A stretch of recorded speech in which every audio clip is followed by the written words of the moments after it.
Welcome back. 13 Reasons Why is a fictional drama available on Netflix about a teen who explains her decision to commit suicide. The show tackles many other tough subjects, such as sexual assault and bullying. The series is causing controversy because of the graphic detail and the subject matter. Yes, so why are so many young people drawn to it, and why are they all talking about it? Dr. John Duffy is a clinical psychologist, best-selling author, and national speaker on relationships, parenting, teens, and families. Thank you so much for being here. Thanks for having me, guys. I heard about this series from my 17-year-old daughter who said, Mom, you got to check out this series. You got to see this. It was the first I'd heard about it, so I'm really glad that you're talking about it because lots of people are talking about it. Lots of people are talking about it, and kids knew about it way before adults did. What I learned is that they advertised this through Snapchat and Instagram, and so it wasn't really intended for our generation to watch. It was really yes, and that's why. Do you think they did that on purpose? I know that, you know, I try to keep my finger on the pulse of these things, and I didn't hear about it until a 17-year-old told me about it in session, and then every single kid I've talked to has seen at least parts of this thing, you know, so I think that's why I think it's so important that we're talking about it, and that parents and educators and social workers all get in on this because there's opportunity to talk about it. Right. You've seen it. Tell us, describe it in your words. What is this series about? Because a lot of parents are going to be like, I haven't heard of this. Is my kid watching it? Yes. What's it about? So it's one of these very good Netflix series. It's about teen suicide, and this girl, Hannah, comes up with these 13 audio tapes. They're cassette tapes, which is interesting. Yeah.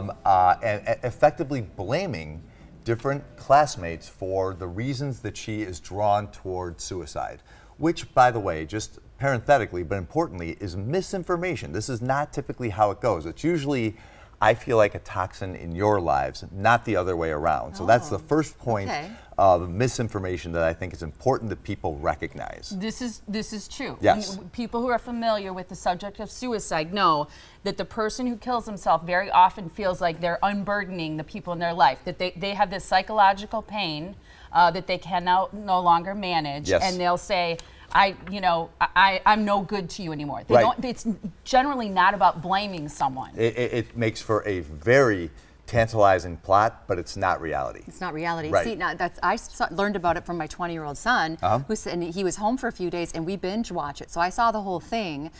Some episodes were toward the end especially, were very difficult to watch. Deeply disturbing. Because it actually is very graphic. It goes into her suicide and how she did it. And there's the sexual assault is very, very disturbing.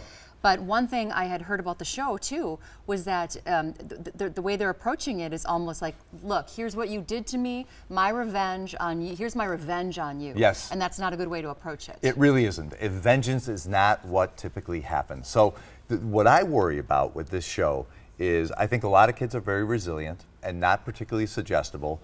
But kids can watch this on their own, on their phone, alone, and it's happening, you know? And for those kids who are emotionally compromised, you know, there's this element of suggestibility that I worry about. You know, I've been watching the papers kind of like nonstop, hoping that there wouldn't be this copycat kind of element to it, and so far so good. Right. But I think it's really, just based on my clientele, it's disturbed a lot of kids. It's really upsetting. And so I love the way you did it. I think the best thing that a parent can do is watch this with your children and talk about what resonates here, what doesn't resonate. And then you can get down to like talking about something that you might not otherwise ever talk about with them because it's so uncomfortable. Okay, two things I want to say really quickly. The creators have said that suicide is messy, it's ugly, it's incredibly painful. So they say if it was easy to watch, they have said they'd be doing viewers a disservice. Suicide groups say that this series exposes viewers to risky suicide content and suggests that it's possible that it could give someone the idea, as you're saying, the suggestibility. Right. And what I feel like you're saying is, yeah, if somebody is emotionally is struggling, that it is possible that it is somewhat suggestive. And it kind of not glamorizes it, but it. Well, you know, Hannah gets all this attention, right? And she, you know, kind of owns the narrative of the show, and so.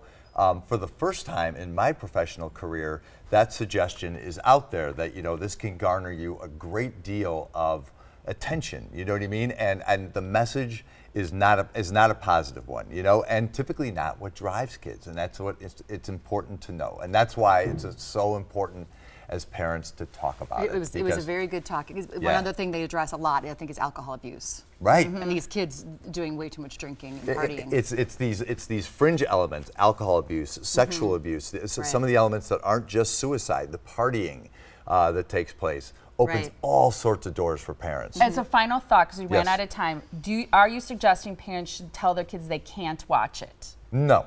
No. They should watch it. Every kid's watching it. Every kid's watching. Don't kid yourself. Every kid's watching it. Yes. So but have the conversation. Have the conversation. I like Absolutely. It. Very good point. It's awesome. Thank you so much. Thank you, guys. All right. So your podcast, Undue Anxiety, you can check it out by going to drjohnduffy.com. Dr. Duffy is awesome, and you'll love his podcast. I love it when you're here. Thank you so much. Great to be here. He put things in perspective for us. Doesn't he? Yep. Yeah, I like it. All right.